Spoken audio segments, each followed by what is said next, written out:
Welcome, Cryptic Accounts, a podcast by paranoid people for paranoid people. And this week on the show, I guess we're going to call it the UFO in Minnesota in 1979. I don't have a good name for it. I'm Patrick Ryan, joined by Dennis Cheney.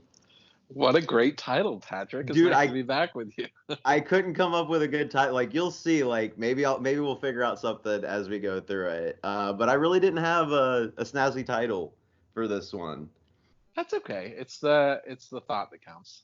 It's kind of very on topic in a way with some news that just came out today from the Pentagon. Yeah. Which I guess we could talk about real quick. They're going to release a bunch of UFO files, basically, and we have some sort of unearthly craft. Like, they've admitted it. We've got one. Or at least materials from one, yeah. So that's what I'm picking up. When I heard all this, my initial, which we've kind of, I think, been talking about it some on the show, but there's definitely something they're getting us ready for, I think. Oh, yeah. Like, we have really ramped it up here over the last few years of just, like, the government being like, yeah, you guys, all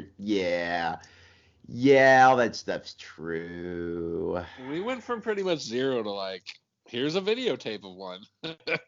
It's very strange. So yeah. Go ahead. Oh, go ahead. No, go ahead, Pat. I was just gonna say, yeah, it's very strange. Just 2020 doesn't quit. Like, no way, man. We got halfway in now. It's UFOs.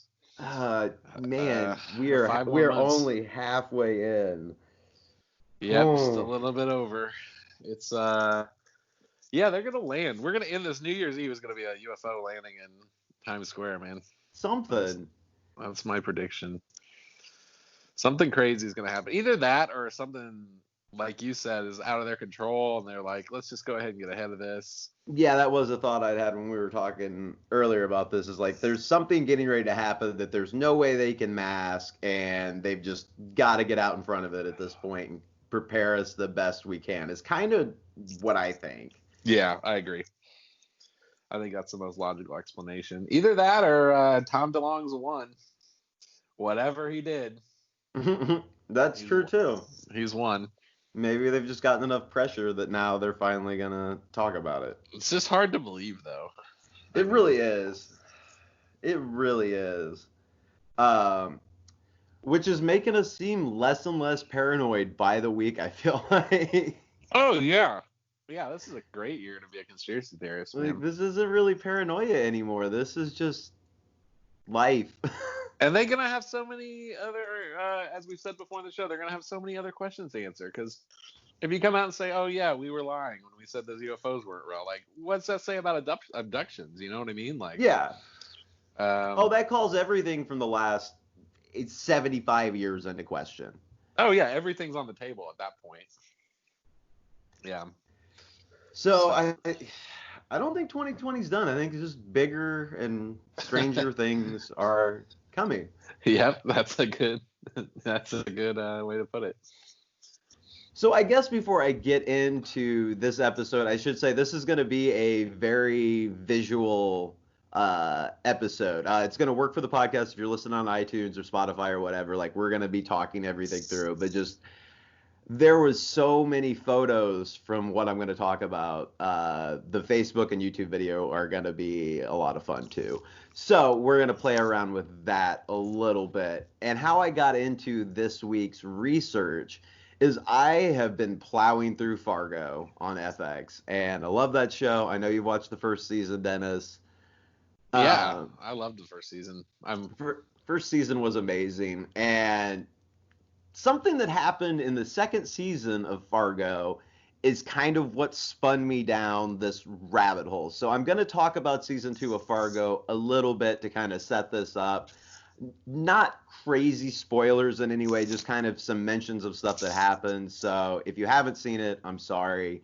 But again, I'm not going to spoil any of the major plot points and stuff that's going to come up at the very beginning of the show. So anyway, on the second season of Fargo, viewers had been treated to a truly baffling subplot. The inexplicable presence of aliens in 1970s Minnesota. The first glimpse of a UFO is in the premiere. It's a shocking turn of events for the show that, in its first season at least, was very grounded in reality. There's been passing reference in several episodes to visitors from outer space. And aside from the flying saucer that Rye Garrett observes before getting hit by Peggy's car in the very first episode, which is kind of a weird thing that happens. Like, it has nothing to do with what's going on. Just he sees this UFO and he freezes and he gets hit by a car. Oh, weird. Okay. Like, it. And then it just kind of leaves you scratching your head because as it moves through, like, it's really subtle through pretty much the rest of the show. Like, there's I Want to Believe Strangers in an episode, and one of the characters loses like 2 hours of time after glimpsing a strange light outside of the same restaurant where the first guy saw it and got hit by a car.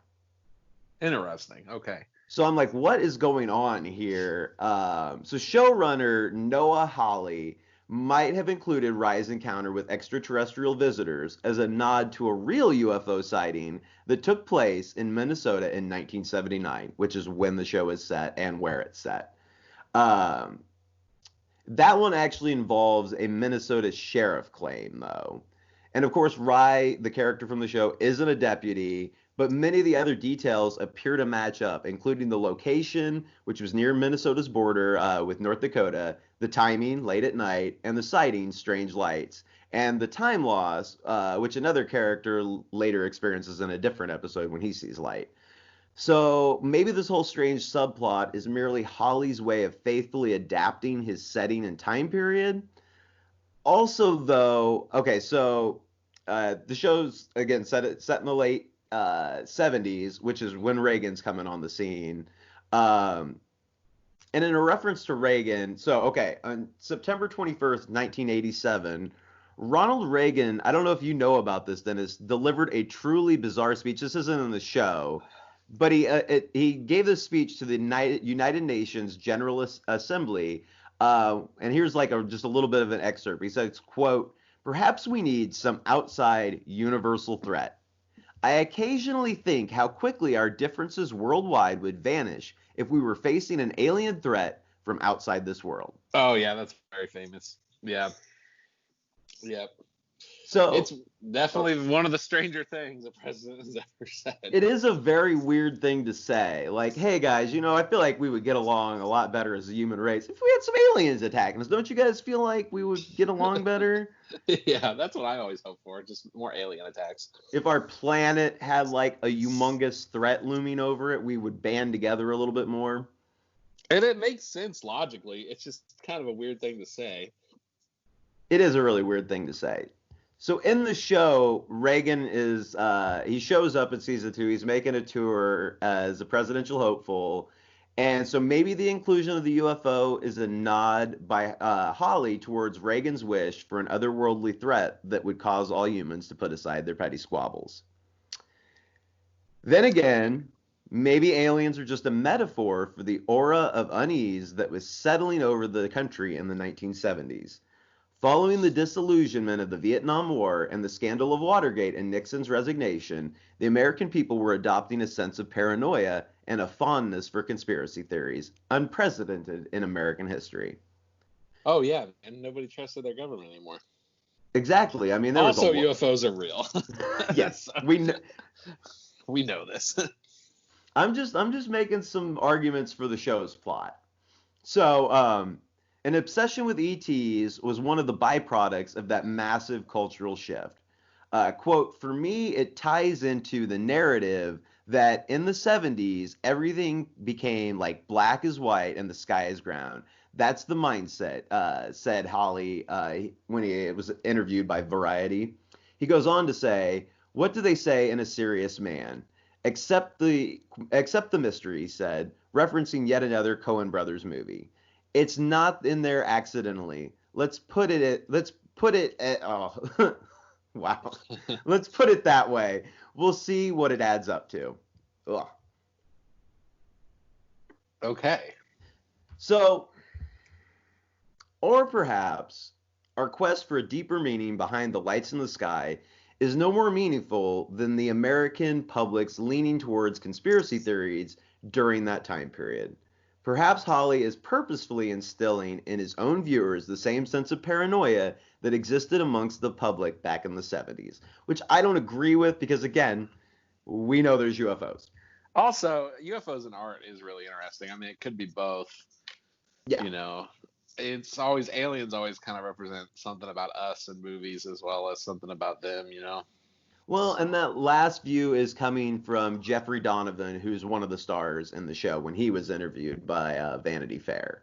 right. The actor gave his opinion on the UFO subplot. Quote, Hawley wants the audience to believe what they want to believe. He always intended it to be a weather balloon, but in the 70s imagination and fear that's going on, that's what's playing on these people's psyche. This kind of collective delusion and how impressionable they all are. I think it was more than that with any alien than it was with any alien. I never felt there were any aliens. It's unclear if Donovan's reference, though, is to the weather balloon. To the weather balloon is an actual spoiler, or just the actor's personal theory on the showrunner's private intentions. I can tell you, it was just his personal theory. Okay. So that doesn't explain this at all. So I kind of started delving into all of that.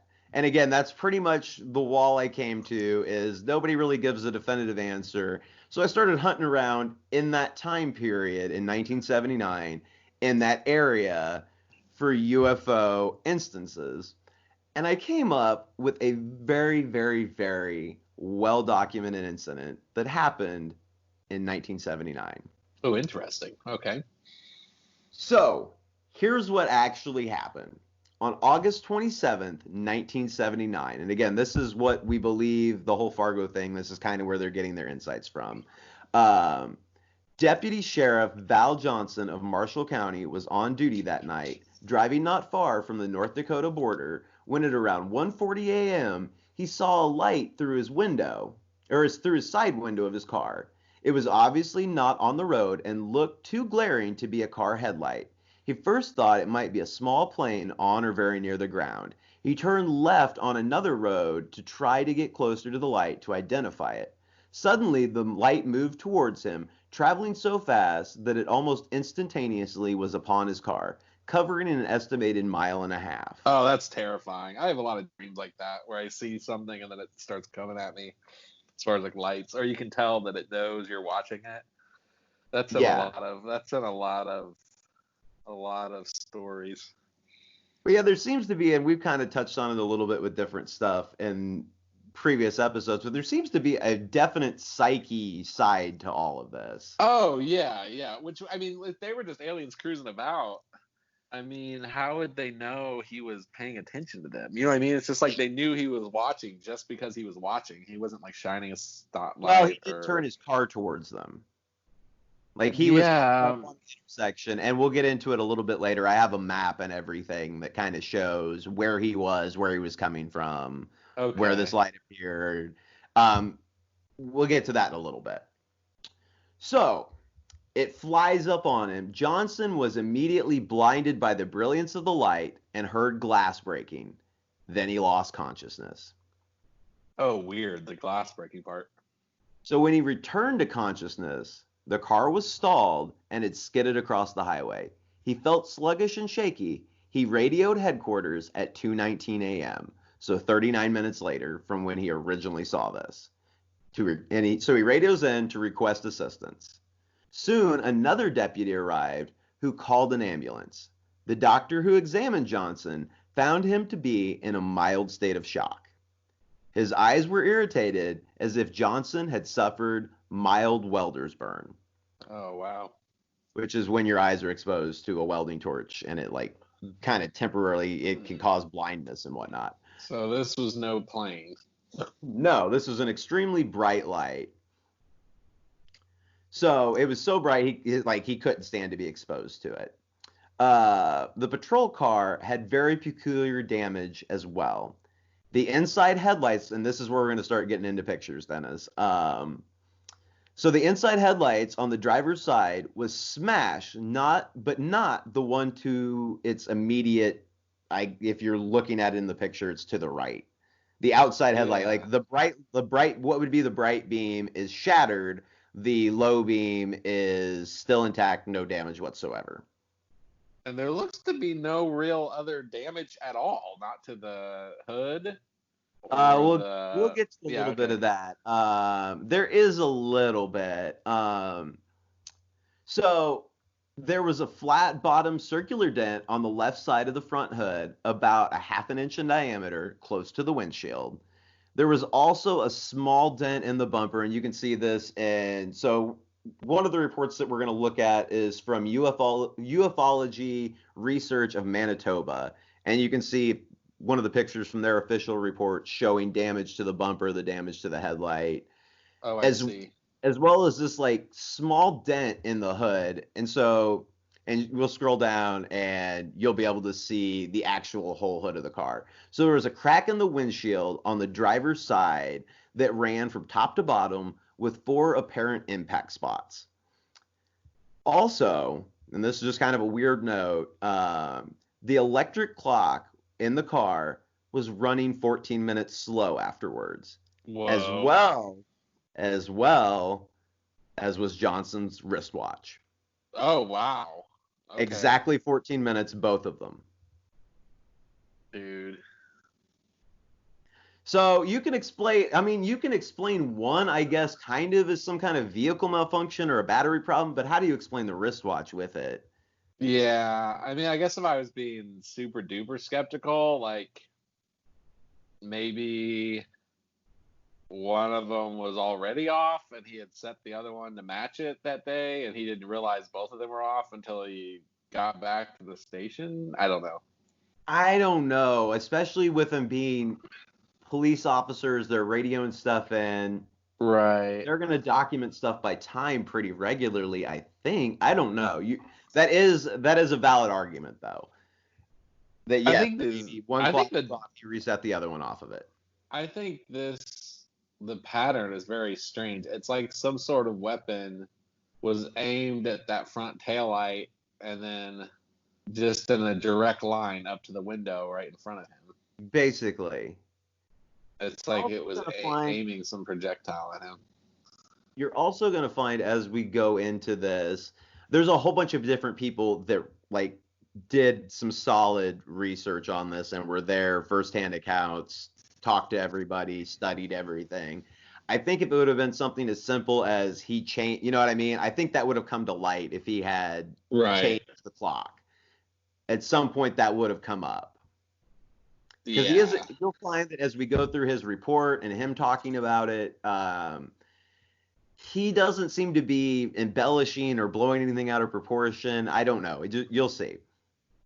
So the next picture you could see, is this one of the windshield, and you could see just like 4 impact spots. But yeah, everything just kind of lines up almost. Yeah, you can see. Yeah, see what I'm saying? Like the dent on the hood is lined up to the dent The in biggest hole in the the glass. biggest hole in the windshield, and then you can imagine if you go down from that dent in the hood, it's near the light. Yep. It's like kind of near the middle. Yeah. So it's like some sort of gun. I mean, although I'm figuring they didn't find any bullets or anything. It's like they went and just like shot up, aiming at him. Yeah. Well, Yeah, and it's the ufology research lab or research of Manitoba found, and you can see in this, it was actually okay. So 3 actual impact points is what they're counting in that, and you can kind of see what they've drawn up.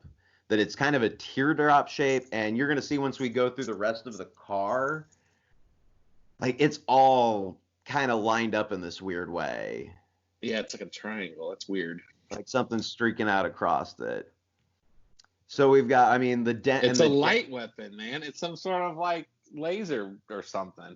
and the way that it leaves this dent in the hood, like this is a steel car. Like this is a 70s Ford Yeah, LTD. Like this is a tank. right. This isn't like a rock, No, this like isn't a a fiberglass hood. Like yeah. this is it's not aluminum. Like this is steel. Yeah, something attacked this car, basically.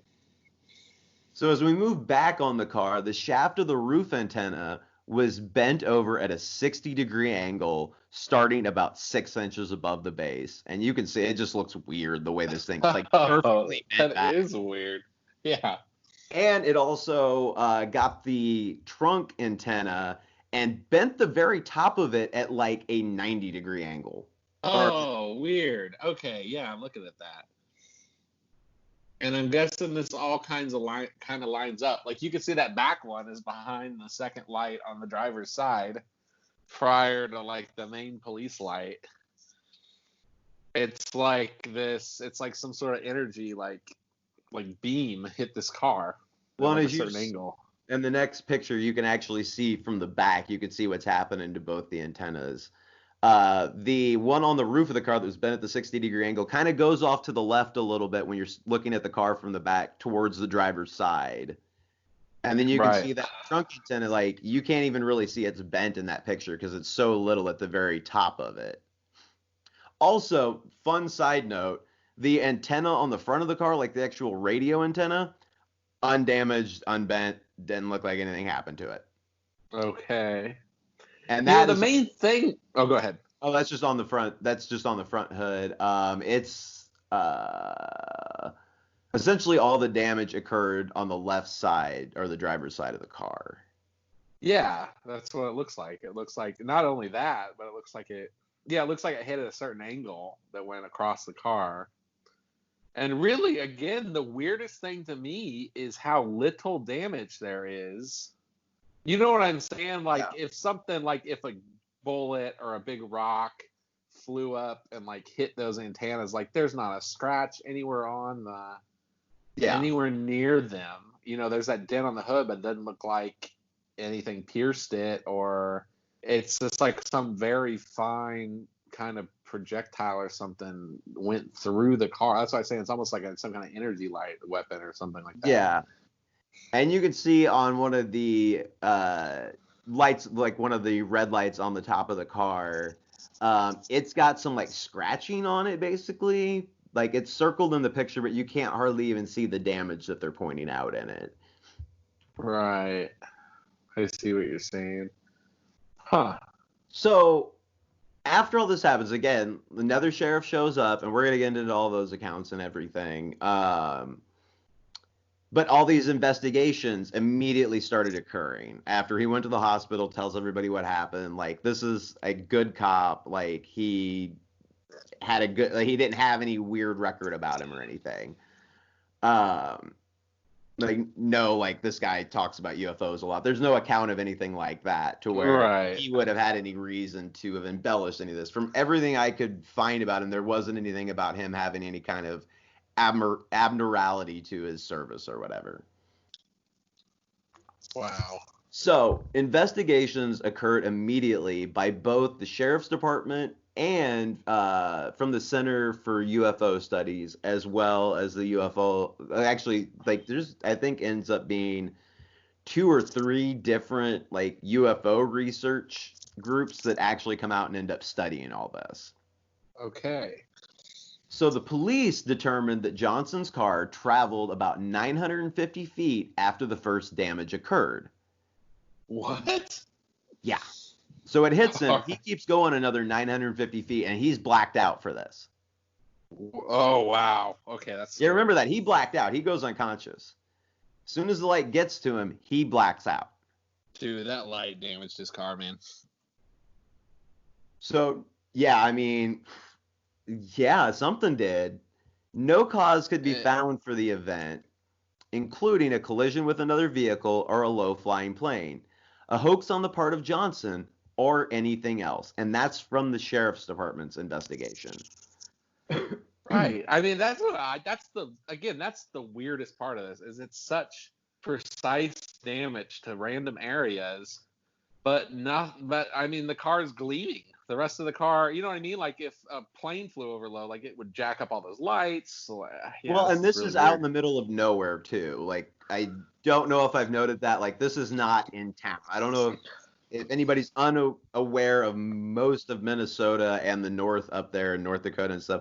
there's a lot of open space. Yeah. Like where he's at, there's nothing else around him. Like he's just on a Oh. road at an intersection, sees this, turns towards it. So,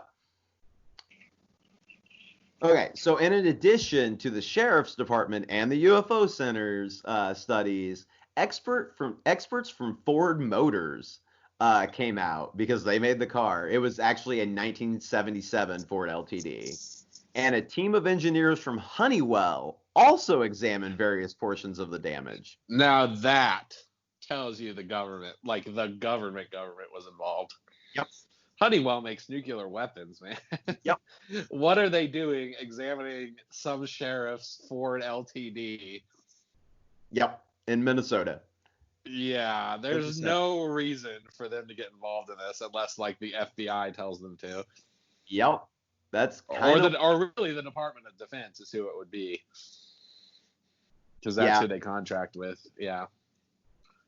Well, that's weird. That is actually the weirdest thing is that Honeywell was involved.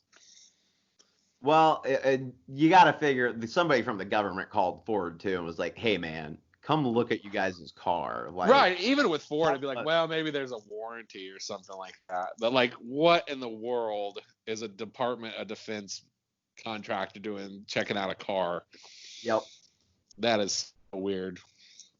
So a windshield expert, Meridian French from Ford, noted after examining the windshield fractures that, quote, even after several days of reflection on the crack patterns and apparent sequence of fractures, I still have no explanation for what seem to be inward and outward forces acting simultaneously.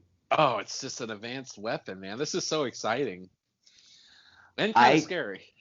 Let me finish this quote. Yeah. I can only conclude that all cracks were from mechanical forces of unknown origin. So it's not like a gunshot. It's not something hitting the windshield. Oh no. Some process was No, from out. what he's saying about the crack patterns and stuff, something went in and then came back out the windshield. And it is like this bizarre, like triangle teardrop pattern, like you said. Yeah, it's like something went into the car. That is so strange. And then came back out the way it went in. This might be the best documented physical evidence case I've ever really listened to, like with this much support. This is really, I cannot believe I've never heard of this before. I know. And there's so much more support to come through, Dennis. Like, this was extremely well documented for what it was. So again, like I said, windshield expert literally is say stuff came in and out of this windshield, and it didn't completely destroy the windshield either. While he was driving 950 feet. Yeah, and I don't know we don't know exactly I don't know if we get into what speed. I'm assuming since he was watching this light, he probably wasn't barreling towards it, especially once he thought it was coming towards him. He turned onto this road. And you'll see it. We'll go over a map here in a little bit. He's turning onto this road though, so I'm assuming he's not going real fast, which is why he doesn't wreck or anything. But the car still somehow manages to stop on its own. 3.5 football fields away. So if he's unconscious, he either and I don't know if the car's in park. Because he's like kind of stupid when he comes out of it. I'm assuming the car's parked though, because it would still be rolling otherwise, or he would have been in a field. Yeah, it had to be parked. I don't know. Yeah. Back to the clocks though. No cause in any of the studies could be found for why they were running slow, what happened to the peculiar antenna damage, or other physical traces of damage, and we're going to get into more details about some of those.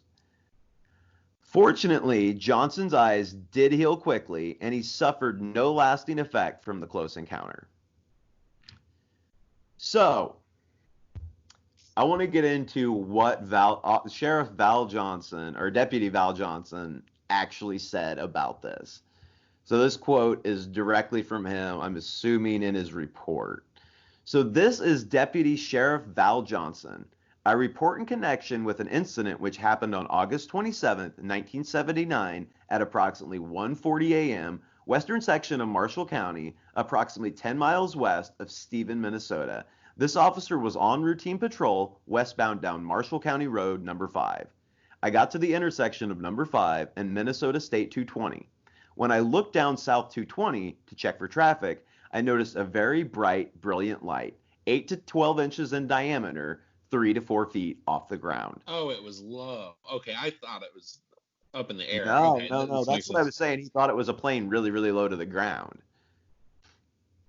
Um, and he thought it was a plane very, very low to the ground and distant, which is why it seemed like it was only 3 or 4 feet off the ground, Right. or at least from his perception. He goes on to say, the edges were very defined. I thought perhaps at first that it could be an aircraft in trouble, as it appeared to be a landing light from an aircraft. So I proceeded south on 220. I proceeded about 1.3 miles or 1.4 miles when the light intercepted my vehicle, causing damage to a headlight, putting a dent in the hood, breaking the windshield, and bending antennas on the top of the vehicle. At this point, at the interception of the light, I was rendered either unconscious, neutralized, or unknowing for a period of approximately 39 minutes. Okay, so we do have a clue here. So he was going down a state highway toward the light. Yes, and at this point, if you'll scroll down a little bit, I actually have a picture, the map that he drew. Okay, and so he would have been going like 50 miles an hour. So yeah, he's on 5. He's coming. He turns on 220 and to pursue he the turns light. left onto 220, which is heading south now. He sees this thing off towards the tree line. It's like in the tree line. There's a tree. There's trees approximately. It says 5 kilometers away. So there's a tree line and there's this light in the middle of the tree line, like lined up with the road. So he starts heading towards it. All right, let's finish his statement first, real fast. All right. Well, he's going to kind of. Okay. So from the point of the intersection, my police vehicle proceeded south in a straight line, 854 feet, at which point the brakes were engaged by forces unknown to myself, as I do not remember doing this. And I left about approximately 99 feet of black marks on the highway before coming to rest sideways in the road with the grill of my hood facing in an easterly direction. At 2:19 a.m., I radioed a 1088, officer needs assistance, to my dispatcher in Warren. So the emergency, some sort of brake was thrown on. Yeah. So he had to have been going pretty fast if there was that much black marks. Yeah, so I take that back from earlier. He must have really gotten on it once he saw what was he saw what he thought was a plane coming down. He started moving towards it rapidly. Okay. But he didn't even make half the distance to it, based on this map. It closed the distance, and he was conscious when the thing hit his car, is what he said, though. Yeah. Okay. So impact. His headlights. He knows that his headlight was broken then. So apparently he was awake then, and he had. Sorry. And I actually have more statement from him, but we can kind of talk about. So that's kind of. I don't know. Do you have anything you want to add to? I'm starting to have a hypothesis, so let's keep going. Okay. So you can see from the pictures of the road, it's a dead shot straight ahead road. Like you can barely see the trees in the far distance. So, yeah. Far off. Where is now I'm not looking at okay, there's a picture of the road. Now I'm looking at the diagram, though. Yeah. So he first sees the object all the way down the road there. He turns there. It meets him pretty much halfway, or a little less than halfway. It's booking. Yeah. It's moving. It hits him, and then he doesn't go. So is that the 950 feet where it says impact with car and object? And yes. Okay. And then there's a dotted line, and it shows him swerving to the other side of the road, where it's the final position of the car. 12 circle and field, finished position of the car. Wow. Okay. Oh, yes. And that was another thing, too. That's a good point. If you look over, there's a picture to the field. There is a 12-foot circle in the middle of this, like, cornfield or wheat field or whatever that is, grass.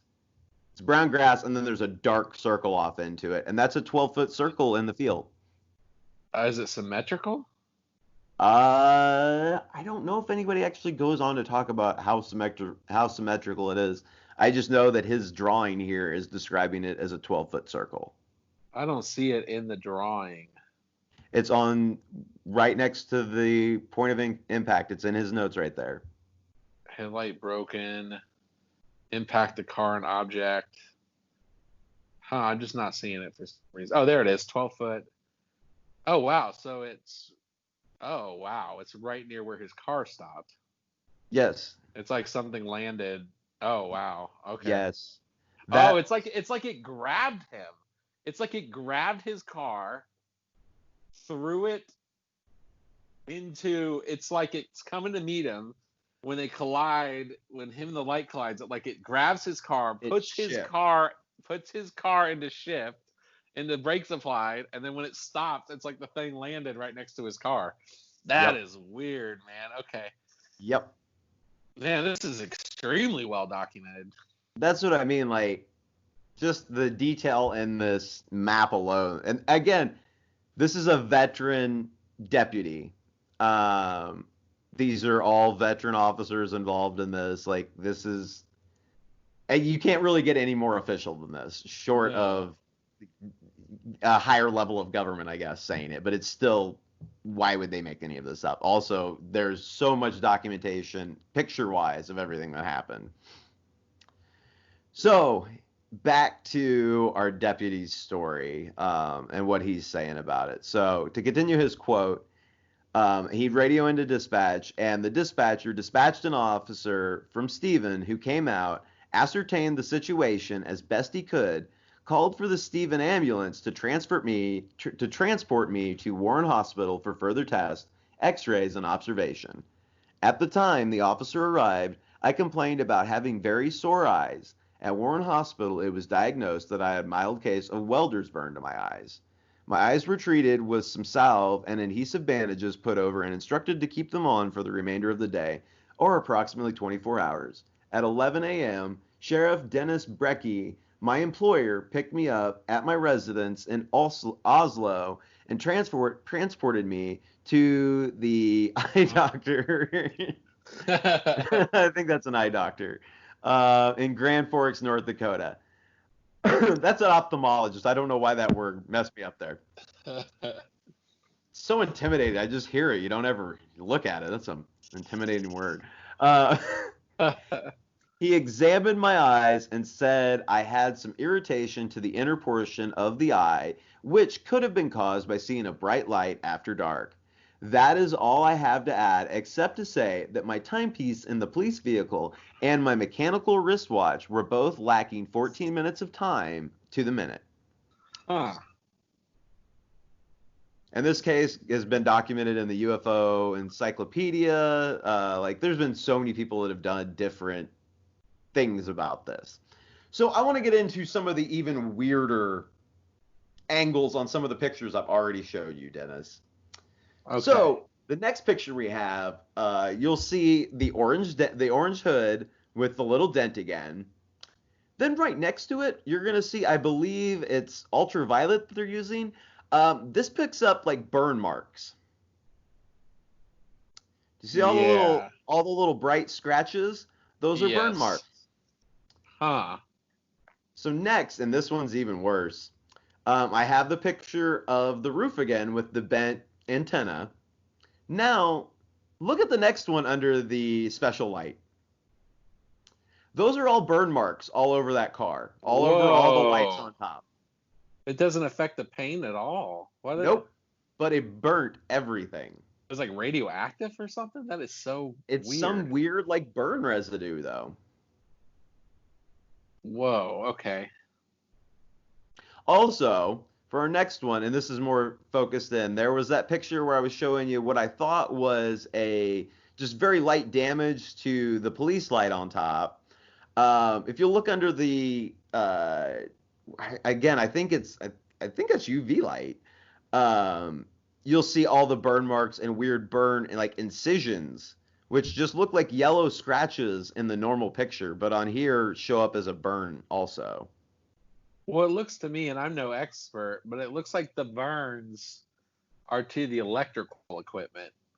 It does kind of seem that way, doesn't it? It doesn't seem like it's actually burning the metal. It looks like it's frying the wiring and tubes and stuff to make the light run. Yeah, because it's like, yeah. Well, I mean, those burns are on the outside of the casing. You're not Oh, seeing I anything see. internal. That's on the outside. Yeah, but see how there's that perfect line up the middle where the. Yeah, but that's burn up the plastic. Oh, okay. That's on the plastic. Very odd. So, lights going through, making holes, burning things, burning this guy's eyes temporarily, um, but not actually damaging anything.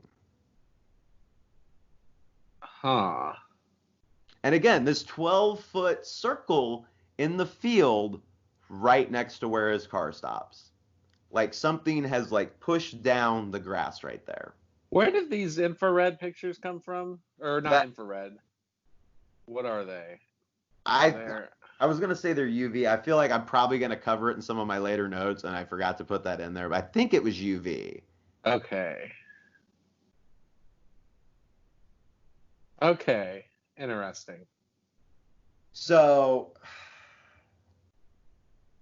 it's just very very strange. So I want to get into some of the different special reports that different agencies put out about this. So the first one we were already kind of talking about a little bit. I used some of the visuals from it, the ufology research of Manitoba. And this is their title was Special Report, Stephen, Minnesota, not proof, but I like that title. a main issue under examination at the Manitoba Conference of Ufology on March 16, 1980, was the Val Johnson UFO incident, which occurred on August 27, 1979. The case has received wide publicity and has been noted in most UFO scenes. That's a fun one. Uh, so it will not be, it's been discussed in other magazines, so it won't be repeated here. But briefly, it involved the apparent impact of a U.S. police vehicle with an unidentified flying object near the town of Stephen, Minnesota. The incident was supported by various physical evidence in the form of dense impacts and broken glass. Frankly, it is one of the most puzzling incidents in the history of ufology. This strong statement is partly because of the fact that the case involves a man who has been described as the perfect witness. Val Johnson is a deputy sheriff in Marshall County, Minnesota, and is a trained observer as well as an experienced police officer. The physical evidence suggests that something very strange happened to him in the early morning on a lonely stretch of road near the Red River. The time sequence of events is very firmly established by both tape recorded and written logs of his actions that morning. The physical traces were examined and measurements were made immediately after the encounter by trained police investigators. And Mr. Johnson was taken to a hospital by ambulance directly from the site.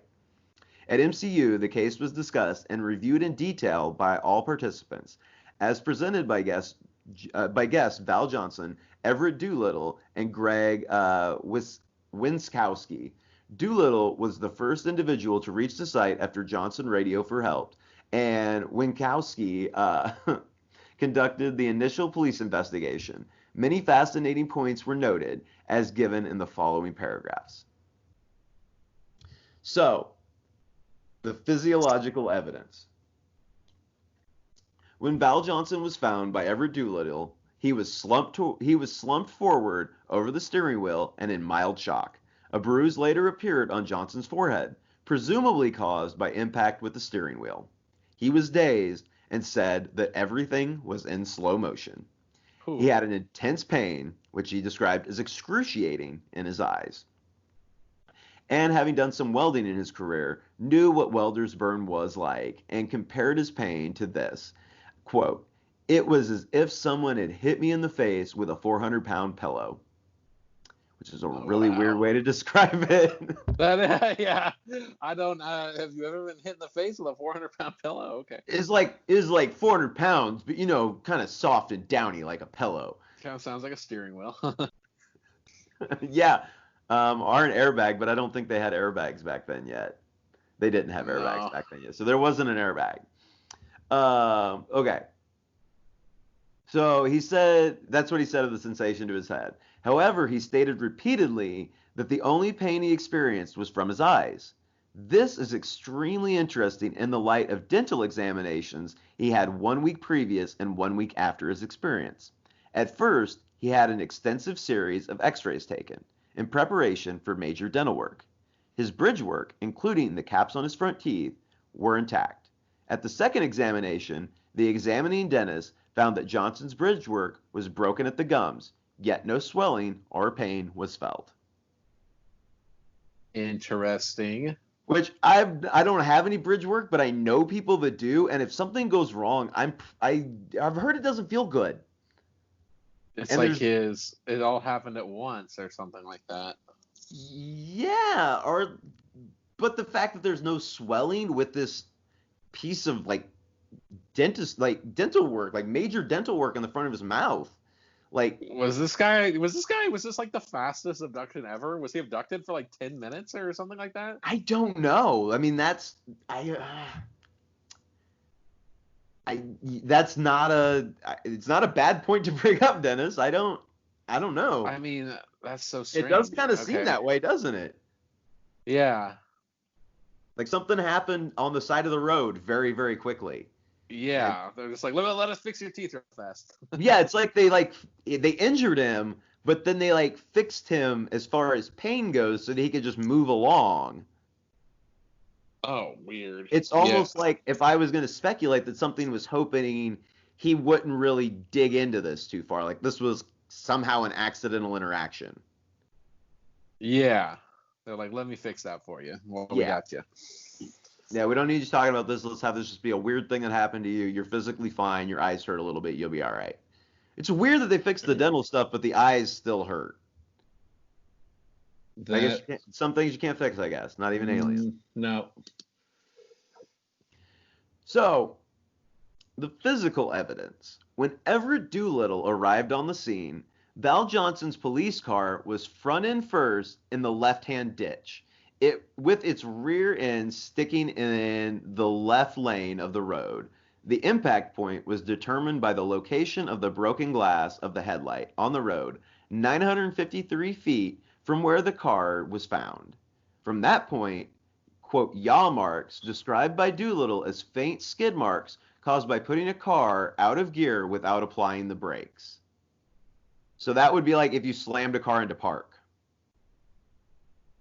Weird. Yeah, or the emergency brakes, maybe. I don't know. I see what you're saying. Out of gear would be taking it out of gear and without applying the brakes. I mean, that would be the only way you would create skids. Dropping it into neutral wouldn't do that. Right. You just roll.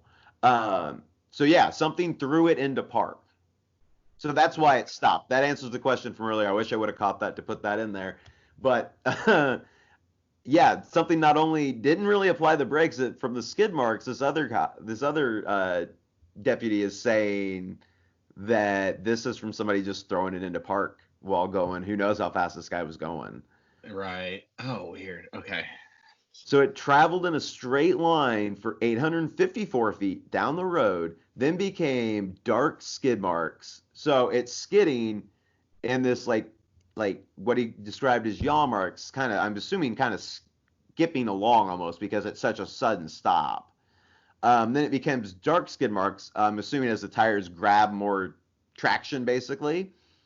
And the skid marks from there to where the car stopped moving. So that's as the car is tilting too. So it's going in a straight line for most of the remaining length, turning abruptly at the end towards the ditch. So I don't know if that's just momentum and inertia, and just because it would have been tilting towards his side. So he would be the extra weight in the car. Right. So that might just be if you just throw it into park, yeah, it's gonna have some momentum. Right. But the fact that it steers straight through all that, like, you've probably never done this, like, but if you've ever seen anybody do it or look up somebody doing it, like, it's not a smooth stop. Oh, like, no. And you're gonna need, especially in an old car like that, like that isn't computerized and stuff, like you're gonna need to have some control of that steering wheel if Maybe you're he moving was. it. Well, if he was blacked out though, maybe he was holding on to it and just didn't remember. Yeah, and that's possible. That is possible. Because I kind of, as I went through this, and as we get farther into this, I don't know that anything actually, other than the putting it in park, that's the only part that I'm like, well, something did that. He didn't Yes, do that. something did that. So Right. That's what something he was in remembers. some sense in the car, or somehow like through some sort of electronic energy was manipulating the shifter column, which would have been on that type of car, I believe would have been, it wouldn't have been on the floor, it would have been up on the steering column. So there's a chance, I guess, him slumping forward, he could hit it. But you've got to like, the thing is with one of those, like I don't know if you had a car like that, Dennis, but like you got to pull it back and then shift it up to push it into park. You can't just slide it up into park. Like it's got to be an intentional move. Huh. You know All what right. I mean? Yeah. Like Right. like it's just like with the shifters on the floor too, where they kind of, you have to move them left and right and stuff to get them to do different things, to like shake them loose or whatever. So you can't just push on it and make it do whatever. Right. Because otherwise, if you sneezed wrong while you were, trying to use a blinker or something, you could throw your car into gear or something, or out of gear or whatever. So there's like safety mechanisms of that. So something had to like pull it towards him and then shift it up. Okay. More than likely. Again, I'm not. Which goes back into what that. There may be a Ford- mechanic screaming right now about how that one Wait, just slid straight up. well, it goes into that Ford thing too. That something seemed to be coming from within the vehicle as well as going into the vehicle. Yes, and it does go back to that. Something exited back out the way it came in through the windshield. So that Oh. almost seems like some sort of something went in there, blinded him, slammed it into park, and was stopping him. Huh. So, Huh. yeah. So the right member of the left pair of headlights was broken. There was a round dent, which we've already talked about all this stuff, but I'm just kind of going back over what these actual police officers are saying about it. Directly over the master brake cylinder. Okay, so, this is pertinent actually. There was a round dent, as we were talking about earlier, which didn't look like much. It was just a little 1 inch in diameter. This is actually directly over the master brake cylinder, which is the thing that controls your brake system. Interesting.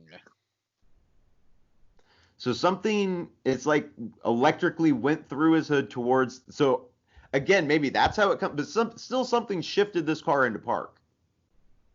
But that Right. would almost explain how this car is slowing down like it is, and in some form of a controlled fashion, maybe. Yes. So Yeah. this dent appeared as if a hammer had struck the hood at an angle that could be anywhere from 45 to 75 degrees from horizontal. A photograph, it was a UV light. I knew it was going to come back up. A photograph taken with a UV filter, I'm sorry, that's probably how I should have said it. That is how I should have said it. Showed that there were deposits left on the flat bottom surface of the dent. The windshield of the car had an interesting pattern of breakage in the shape of a teardrop pointing up. This was located on the driver's side. There were 3 main impact points visible, though the lowest of the 3 was the largest and most complex. Testing of the glass by the Ford Motor Company suggested that there were signs of both inward and outward motion, as I'd mentioned earlier. They were apparently unfamiliar with the breakage pattern. So somebody who studies glass breaking was confused by the way this glass broke. Bizarre. It didn't make any sense. It is fairly obvious, though, that even a small stone would have been driven through the windshield, even at a relatively low speed. So it is hard to interpret the shattering as an actual impact. However, it was noted at the conference that the analytical findings bear some resemblance to those of a shockwave-induced breakage. A shockwave, eh? That's what they're saying. And this is a report that came out afterwards, like everybody's had time to study everything. We've had all these different people come in, like they're talking about it. This is such a big deal. Like they're talking about it at conferences. Like, you guys, something happened here, and it's big. And look at all these pictures, and we got this sheriff saying all this. Like, this is crazy. Um, The roof light, which was affected, had its glass broken out. The police radio antenna on the center of the roof was bent about 5 inches from the roof at about a 45-degree angle. The CB antenna on the trunk was bent near its tip at an angle near 90 degrees, 3 inches from the top. An interesting observation made by the police investigators was that all the damage on the vehicle occurred in a straight path, no wider than 12 inches in diameter. Because of this linear So it was like a weapon. Yeah, it was a very tight pattern, which we've been saying, like, as we were looking through the pictures, like, this seems like a very straight line through this car. So because of this linear formation, it was suggested that an object had struck a glancing blow to the car, initially impacting the headlights, rolling over the hood, up the window, and over the roof. However, at the conference, it was realized that this scenario could not account for all the damage in the form it was observed. An object hitting the car at the front would not have had the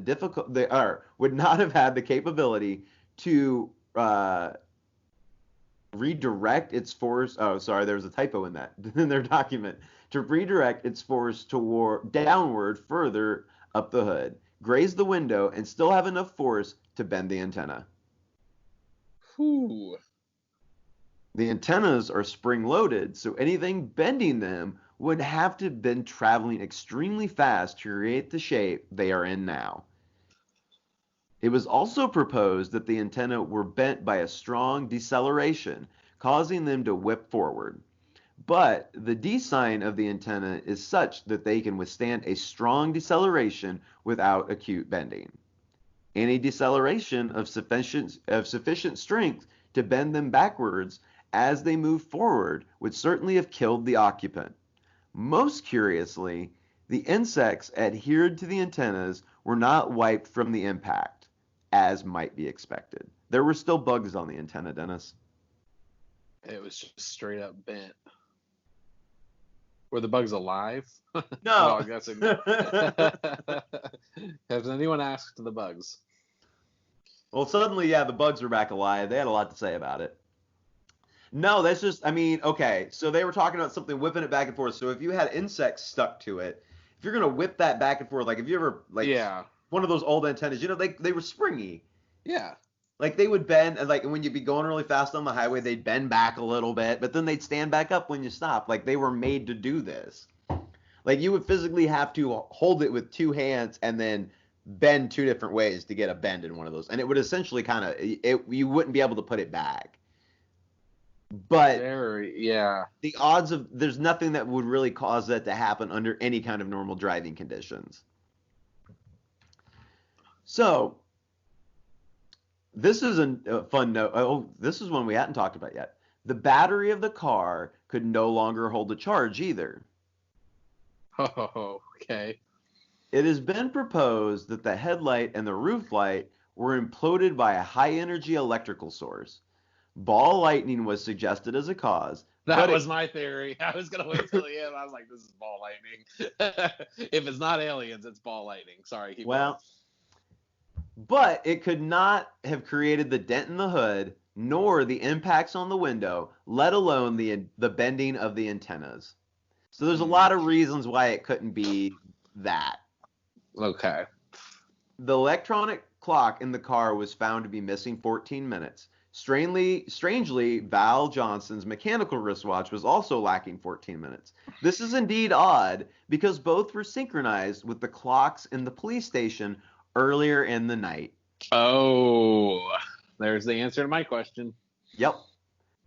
And all time checks after that agreed as late as 1 a.m. So they are like, that's what I thought. They are in some way communicating times to coordinate times between officers and dispatch.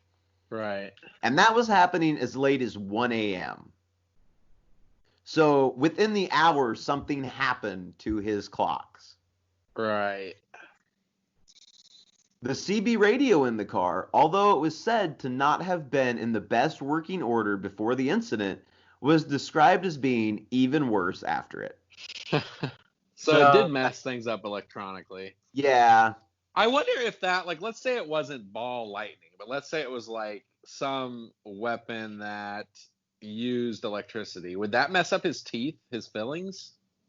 I don't think it would break them like that. Okay. Like that almost seemed like impact when I was thinking Yeah. that.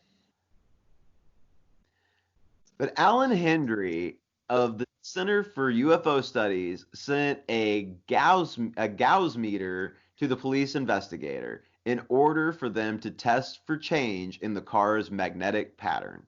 These results were apparently negative. There was evidence of dust particles in the shattered glass, and it was suggested that this dust was the residue found in the round dent in the hood. Okay. So, the psychological effects. When Val Johnson called for help, his voice was described as being, quote, weak and, quote, like someone coming out of a daze. He had been apparently unconscious for 39 minutes from the time he heard the glass breaking and felt a light hit him to the time he woke up, opening one eye to see the red engine light on his dash. During that period, the car had traveled in a straight line again for 953 feet before veering to the left over the left lane into the ditch a little bit. He does not remember applying the brakes, yet the skid marks bellic the fact that they were indeed applied. At MCU, Mr. Johnson was asked what he thought had happened to him that morning. He said that he believed he had quote seen something he wasn't supposed to see. Well, yeah. I mean, obviously, someone didn't want him to see this. Yeah. Assuming, Oh, go ahead. yeah. I was saying, assuming this isn't a force of nature, I still think something like this might be ball lightning. We don't know a lot about ball lightning. We don't know a ton. Although the denting and I don't know. Like, if you look, I don't know. Like I said, it was kind of debunked a little bit. I don't know a ton about ball lightning either, but if the UFO people are like bringing this up as like a possible problem and they found I don't know. I would venture a guess. Like, I would venture a guess. I'm not going to do it now. Maybe we can do it after the show. But I would venture a guess that if you look up photos of what lightning does to a car, and keep in mind, ball lightning is going to be somewhat similar and somewhat different. I bet it can at least break a windshield. Oh, probably, but I mean, you would think it would do more damage than that. Also, how did this officer not get electrocuted? I don't know, man. I don't know. Maybe it managed to affect his wristwatch, but it didn't affect him physically. Oh man, who knows? Yeah, I don't know. This is bizarre, dude. This is like literally maybe the best documented. I mean, there's other famous cases, but this is like all 100% legit. No leakers, just straight up reports, and yeah, this is really good. So when questioned on this about when he said he thought he'd seen something he wasn't supposed to, he could only speculate that he had stumbled upon somebody doing something that wasn't meant to be observed, and that his powers of observation were effectively neutralized. He was also asked if the method of regression hypnosis had ever been suggested to him. He replied that the National Enquirer had asked him to submit to a regression and pay him for the exclusive rights of the results. He had rejected their offer. He was then asked if he would agree to a hypnotic regression with clinical hypnotist for research purposes, not for publication. He said no and added that he was not curious about what had happened to him that morning. He doesn't want to know. Like he's yeah. If your idea is something attacked me, yeah, you don't want to find out.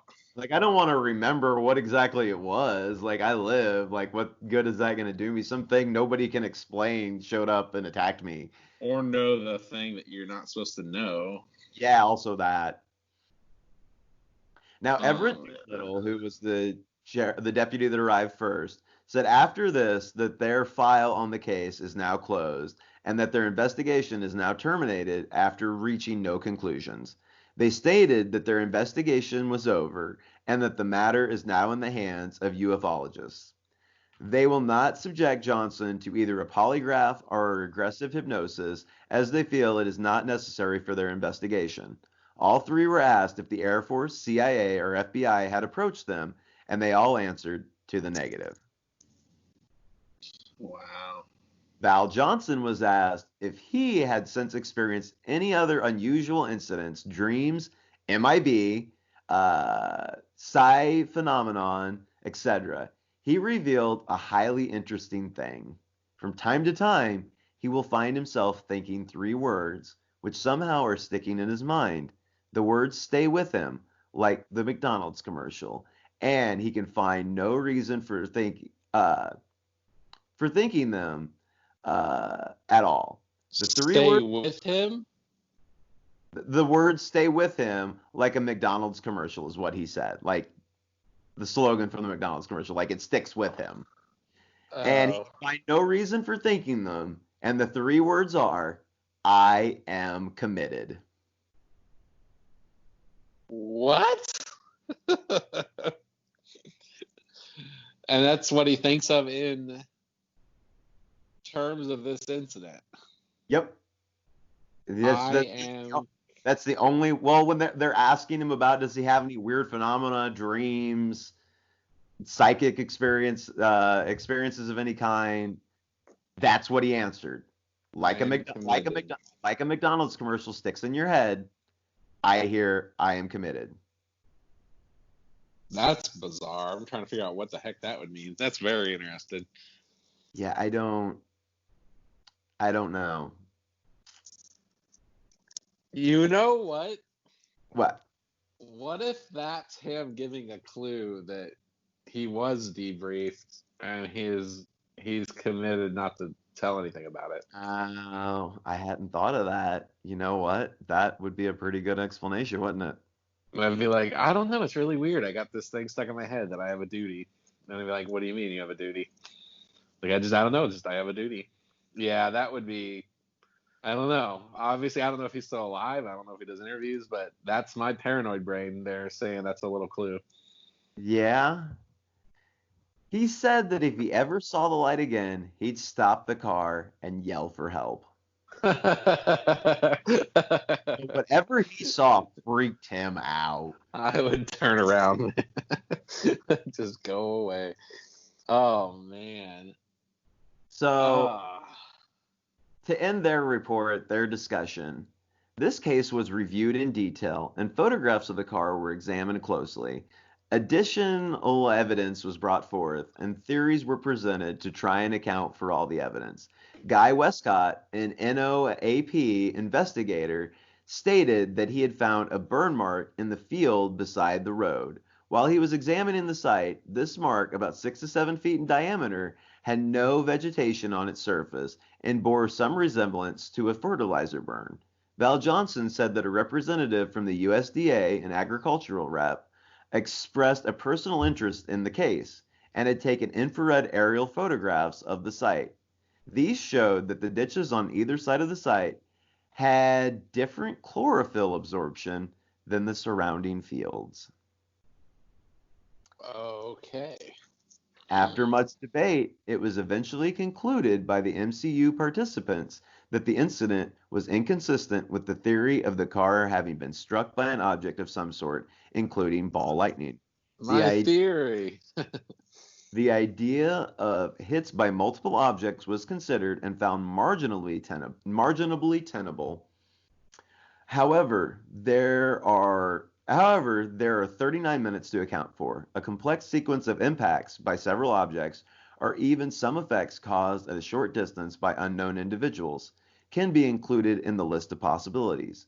It is easily demonstrable that something very unusual happened that morning, and that at the present time there is no adequate explanation for the effects noted in the case. Based on the proposed theories, many questions still remain unanswered, and they remain unanswered for some time to come. The Stephen, Minnesota incident is listed in uniform files as unknown. Man. Uniform files unknown. It is weird that it basically attacked all his communication systems. His radio, his antennas. To at least somehow temporarily unveil or make it so they didn't work. Yeah. Huh. So this next thing we don't have to talk about as much. I feel like I just kind of wanted to kind of touch on this a little just to show how official this was. The next set is the actual stuff from the sheriff's department in Marshall County, their official confidential documents of their account of all this, just to kind of show everything we've been talking about officially got documented in the sheriff's department. And these files existed somewhere for a while until they finally got released. Yeah, there it is. Wow. So it talks about our first responding deputy being notified at his house, how he gets up and goes. But yeah, that's pretty much it. I do want to add in here, we can talk about these for a minute too. If you scroll it down even further, Dennis, I have some of the drawings that our sheriff drew up of everything. Oh, I see. Like all the damage on the car he documented. But this is just, I mean, he gets a big E for effort on trying to draw a car, but man. That's better than I could do. And if you'll scroll down, here's his antenna sketch for how like the antenna bent and like the angles that things would have had to come off of. And it's just kind of interesting. Again, if you're watching this on the YouTube, you can see all this right now. But yeah, it's just really rudimentary drawings. I'll probably put them up on the website and stuff where you can see them as well. It's just, I found those kind of interesting. They don't really add much. We've talked about literally all the damage that's shown in this picture, and I'm assuming most people have a pretty good idea how big a Ford LTD is from the 70s. Right. Wow. I'm just looking over this UFO report here. Yeah, and then there's the Manitoba Center for UFO Studies, their report, which the only real interesting part I found on this was their actual drawing of the tree line, and they did a really good job of kind of depicting what Val saw, which is this light that's above the tree line. From his distance, it looks like it's about 8 to 12 feet wide. It's 3 to 4 feet off the ground, which I guess these are short trees. Or that's the only part that confuses me off the drawing. I'm assuming it's his perception of 3 to 4 feet. So the trees look like they're about 3 to 4 feet, I guess. You know what I mean? Yeah, maybe. Or was it 3 or 4 feet above the tree line and not the road? Well, no, the drawing's showing an arrow from the ground, what would be the road, to the bottom of the object, and is marking 3 to 4 feet. And then the tree line is at the top of that line with this brilliant white defined object, circular, that's 8 to 12 feet in diameter above that. The defined edges, like on his checklist here, he says it didn't have fuzzy edges. It wasn't like a star. It was definitely outlined. It was like an object. Yeah, it was like a perfect circle. It's so weird, man. Which is why he thought like a landing light from a plane. Because if you ever see one of those, they have a bright circular light. Of course, even 8 to 12 feet, that's humongous. Like that, they don't look that big on a plane. No. Wow. So they just kind of are documenting what he saw. What were you going to say? Oh, I think it says 8 to 12 inches, by the way. It's 8 to 12 inches big. You're right. I apologize about that. Then that contradicts what I was saying earlier. Those are inches. And you're right. It is 3 to 4 off the road. And yeah, the tree line, the road must have been a hill or something, or the trees were way off in the distance. Yeah. Yeah. Huh. Because that makes more sense on his drawing, the proportions and everything. And it's just a note, because we didn't talk about this. The weather was clear and cool that night, and the day had been hot and humid. No moon was visible at the time of sighting. This guy got attacked by a UFO. There were many stars visible, though, so the sky was clear. Our bro got attacked by a UFO. Basically, yeah. And then I also have the National Observers on Aerial Phenomenons report, which I'm going to try and read this letter. You can tell it was on some rough paper when it got done.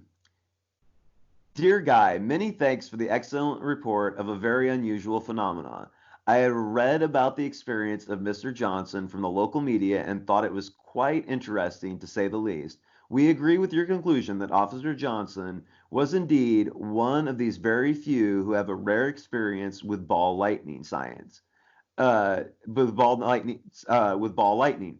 Science does not know exactly how ball lightning is formed or even what it is exactly, but it does exist. There are still some unanswered questions, however, involving Mr. Val Johnson's incredible encounter. He was rendered unconscious for 39 minutes. To be out for this length of time would require a hard, quick blow to the head, such as an impact would without a doubt cause a concussion. There is no mention of any head injury involving in the case. If he did not hit his head, then some other cause was responsible for the lost time. The 14-minute time lag on both his wristwatch and the car watch is another factor. This time loss or slowing down cannot be explained by the phenomenon mentioned above. With your permission, I would like to forward a copy of this report to Alan Hynek at the Center for the UFO Studies. So that's how they got involved. In closing, I would like to say once again, thank you for your report in a it is very well done. P.S. Any photographs that might get help that you might get, I hope you will consider sending to us. And yeah, that's just basically formalities for the rest of it. He So yeah, signs it. Happy holidays. yeah, but so yeah, nobody, even the center that's just like looking for, I'm assuming like this National Observer of Aerial Phenomena is looking to explain things like that as weather balloons or Ball lightning. Yeah. and they're going, yeah, no, ball lightning wouldn't do that 2 o'clock or knock a guy out. So That is so bizarre. we agree. It's weird. They're like, we agree with you, but also we disagree because of these things. Right. Yeah. I don't know. Maybe it wasn't ball light. Maybe it's some kind of weapon that resembles some kind of electric weapon. I don't know. That's very strange. Well, that begs the question, what is there available 40 years later? If anything, I mean, I'm surprised there's not more. That circle is also very strange that it was right next to his car. Yes. That was Um, one of the weirder parts, I thought. Aside from some of the weird damage to the car itself and the way the car, the whole story's weird. Never mind. yeah. This whole dang thing. Never mind. It's all weird. It's all weird. So did Well, you have any closing thoughts, opinions? I don't know. I think I expressed them all. Was this the only one that they based the show off of, or was there a spat of sightings, or This was the most relevant I found in 1979 in that area. man, I don't know. I think you laid it out pretty good. I mean, well, the thing is, there are other little sites. It's nothing as well documented as this, though. Right. Like, it would be your normal run-of-the-mill, just some random person saying, I saw a thing. That would be, there wouldn't have been this much information about it. I didn't think, and this was just so much, I didn't even get into doing other ones in the area. But yes, this was a common thing in that area, just across the U.S. about this time, actually. No, this is really good research, man. Well, the UFO part and what they show in the show actually, it's a large saucer shaped thing with bright lights. So it does match up with UFOs that were kind of being reported in that time period. Right. Whew. Yeah, I wonder if they didn't hit him with the thing to stop the car, park, get out, maybe sedate him, make sure he was like not gonna die, mess with his teeth, maybe. I don't know. It's so bizarre. But yeah, no, the show was getting the bright light because it does kind of seem to almost, it doesn't quite, like I said, it blinds the one character, but it seems to almost blind people at different points. Right. But it's an actual like, UFO. But again, I think that's kind of where they got it from, and that kind of at everybody points to. This is a UFO too. Yeah, just I don't know any other way around it. Again, my best guess is ball lightning. Again, I don't know. We know it necessarily what that is all capable of. I mean, maybe he was knocked unconscious due to shock. I don't know, man. Maybe he went into autopilot, threw the car into park, and passed out. I don't know. This is just really well documented. I don't see very many ways around it. Well, that's what I mean. This is a sober guy. He's on patrol. Like, there's nothing else going on around him to distract him up to the point where he loses consciousness. So we have to believe that up till that point, his account is 100% accurate, in my opinion. The light in the distance, the moving towards him very quickly, all of that. And he hears the glass break on his, like, he starts hearing the glass break, and that's when he loses consciousness. Yeah. Oh, man. So he knew the headlight had happened. I'm assuming he's hearing that as well as it hitting the windshield couldn't have been far behind the headlight breaking. No. And even if he was struck by lightning, I don't know. Do people pass out after being struck by lightning? If it hit like his chest or something? Well, and how does the car get stopped also? Why is that car not flipped over in the ditch? Yeah. Like, it's in the ditch a little bit, but it's not. It slowed down and got there. Like, it's halfway in the road. Oh, man. And again, lined up with this 12-foot circle in the grass. This is that 12-foot circle is also very strange. That you'd almost, if you were going to try to debunk this, you just have to say that's a coincidence. Yeah, you just have to say straight up coincidence. The circle, he just so happened to have stopped next to a random circle. Well, and there's a chemical imbalance in the soil directly around the area where the car stops, which would have been right next to where that circle is. Yeah. It's just, there's too many things that are just like, well, you can explain one or two of these as something else, but then there's a bunch you're just like, well, there's a lot here.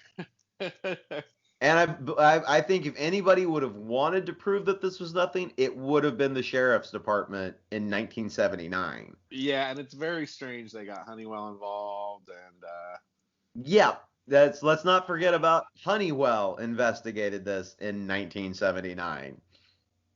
Yeah. Gosh. I think you uncovered a really great story here, man. I have personally never heard from it. I consume a lot of this stuff. Maybe I heard of it years ago, but I never heard it laid out this well. I'd never heard anything about this guy. Yeah, this is really good. Like, which is just weird that how do you not hear about this? Like, it's such a well-documented story. Right. You think people would talk about it more when they talk about famous UFO stories. Yeah. Because there is physical evidence. There's a lot of physical evidence. All the stuff to the car, his wristwatch, the mark on the ground. Yeah. Yeah, honestly, I'm just kind of processing. I think that you found a good one, man. Well, at least you're not like upset and frustrated at the world at the end of this. I'm really not. It's just a really good mystery. Well, and also again, the Pentagon told us UFOs are real, and we have one of them today. So this kind of puts everything else in the perspective again. So this was probably some sort of something. I'm starting to think these jerks are trying to ruin our show by declassifying things every time we talk about it. We say coronavirus is China, then Trump's like coronavirus is China, then we're like UFOs are real, and they're like you're right. And it's like, well, can you just stop it? Just stop it for a minute. Oh man, it does kind of seem that way, doesn't it? Yeah. Oh wow. But great job, Pat. Thank you. And thank you all so much for listening. All my source information will be up on the website, crypticaccounts.com, under the sources tab. Like, rate, subscribe, share it, tell your friends. We appreciate it. Leave comments. Do stuff with us. We appreciate it. Let us know what you think about the video stuff that's happening, and if you like that. And we'll be back next week. Dennis is doing the research. and he'll have something else that the government may ruin our paranoid angle on it, I guess. A show by paranoid people about things that are confirmed true by the government. Yeah. Well, thank you again, Pat. Thanks everybody for listening. All right, bye, everybody.